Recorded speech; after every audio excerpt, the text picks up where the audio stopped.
Operation Sindoor లో 100 మందికి పైగా ఉగ్రవాదులు హతమయ్యారు. సెకండ్ బ్రేకింగ్, ఖచ్చితమైన సమాచారంతోనే ఉగ్ర స్థావరాలపై దాడి చేశామని చెప్పారు రక్షణ శాఖ మంత్రి రాజ్నాథ్ సింగ్. నెంబర్ 3, ఆపరేషన్ సింధూర్ పై ప్రపంచ వ్యాప్తంగా ప్రశంసల వర్షం కురుస్తోంది.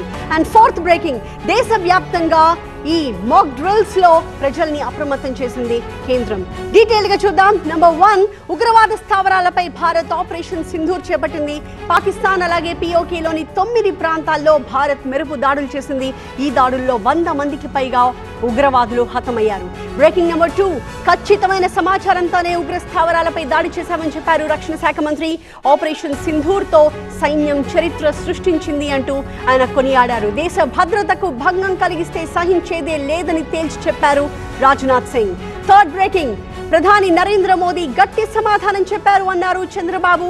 శాంతి భద్రతలకు భంగం కలిగిస్తే కఠిన చర్యలు తప్పవు అంటూ తెలంగాణ ముఖ్యమంత్రి రేవంత్ వ్యాఖ్యానించారు. భారత సైన్యం వీరోచితంగా పోరాడింది అంటూ మాజీ సీఎం కేసీఆర్ అన్నారు. అండ్ ఫోర్త్ బ్రేకింగ్, దేశవ్యాప్తంగా మాక్ డ్రిల్స్ ముగిశాయి. ఎన్డీఆర్ఎఫ్, డిఫెన్స్, ఫైర్ సిబ్బంది మాక్ డ్రిల్స్ లో పాల్గొన్నారు. అప్రమత్తతపై ప్రజలకు అవగాహన కార్యక్రమం సక్సెస్ఫుల్ గా జరిగింది.